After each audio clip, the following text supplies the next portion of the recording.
Bonjour tout le monde. Alors nous voici donc à la présentation de la première vidéo du premier travail de l'Église selon moi.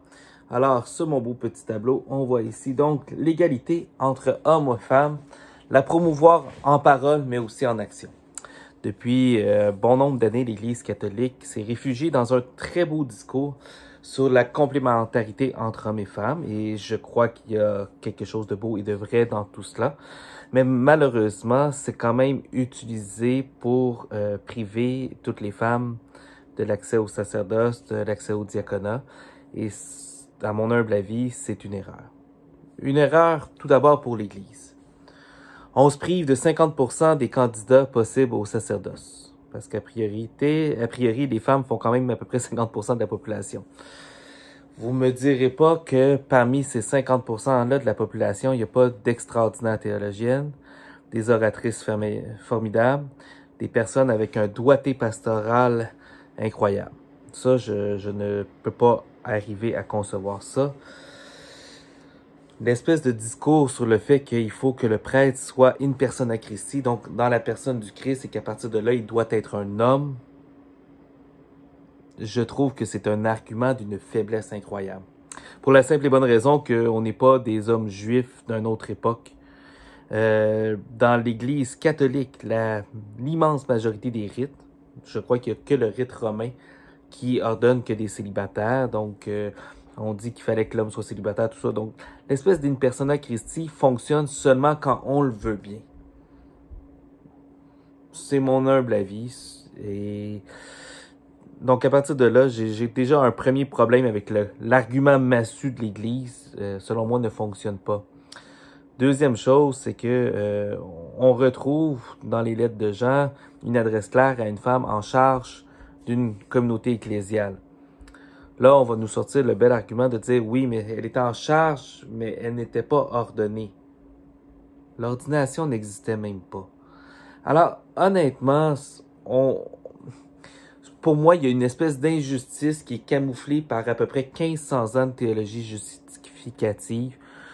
Donc, pour moi, ça ne tient pas.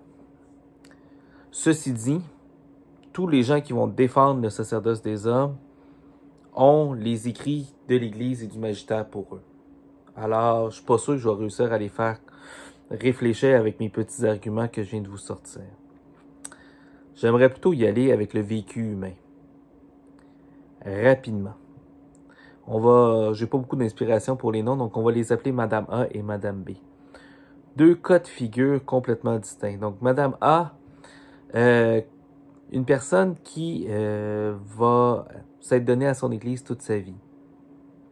Elle fait un diplôme au collégial dans sa jeune vingtaine, va donner un 15 ans de bénévolat à sa paroisse, va passer en pastoral scolaire, donner un autre 10-15 ans, va se retrouver en paroisse à l'arrivée des RSE et agents de pastoral paroissiale, va se donner un autre 15-20 ans. Donc, va donner plus ou moins toute sa carrière, arrive en fin de carrière, en fin de vie professionnelle.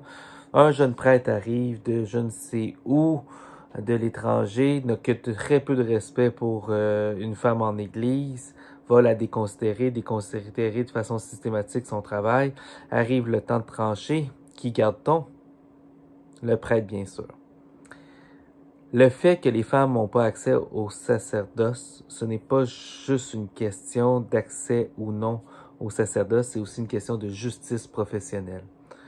Il y a des femmes qui font un travail exemplaire en Église depuis des décennies et qu'on met de côté à cause de l'arrivée de jeunes prêtres, parfois québécois, un peu plus dogmatiques et qui ont de la misère à travailler avec les femmes, ou parfois des prêtres de l'étranger, mais dans tous les cas, on tasse des femmes en raison du personnel ordonné qui a de la difficulté à travailler avec elles. Donc ça, c'est un premier cas de figure que je vois, que j'ai vu et qui mérite très profondément et qui devrait nous révolter de l'intérieur tout un chacun comme catholique au Québec. Deuxième cas de figure, différent. Une jeune femme, on va l'appeler Madame B. Madame B grandit dans une famille catholique très, très pratiquante et très jeune dans sa vie, elle a le désir de devenir prêtre. Et là, je sais que ça choque peut-être certains, mais elle a ce désir-là. Mais malheureusement, qu'est-ce qui arrive? C'est pas trop compliqué. Elle intègre le discours de l'Église catholique. Elle ne peut pas. Elle n'a pas droit. C'est comme ça et ça sera toujours ainsi. Bien, Madame B, elle a un appel. Et elle va trouver le moyen de répondre à son appel. Sauf que ça ne sera pas dans l'Église catholique. Elle va devenir pasteur dans l'Église unie. Elle va devenir prêtre dans l'Église anglicane. Et encore une fois, l'Église catholique se prive d'une pasteur, d'un prêtre ou peu importe le terme qu'on va vouloir utiliser, d'une personne formidable pour conduire le peuple chrétien. Il y a des gens qui diront « Ah, c'était pas sa vocation, c'était pas si. » Non, j'ai le goût de dire bullshit. C'est que comme Église, nous n'avons pas été capables de reconnaître les vocations là où elles étaient, parce qu'on avait les yeux fermés, on avait des œillères, et tout cela dû à une théologie justificative qui date depuis bien trop longtemps. Et pour moi, c'est pas du militantisme. Je suis pas une femme, là. Je milite pas pour moi-même. C'est une question de justice évangélique, tout simplement. Je crois qu'il n'y a aucun sens à l'argumentaire de l'Église en ce moment. Et que le Christ qui a donné une place au dialogue à plusieurs femmes dans l'Évangile, serait très malheureux de voir que nous n'avons pas plus avancé sur la question 2000 ans plus tard. Sur ce, bonne journée.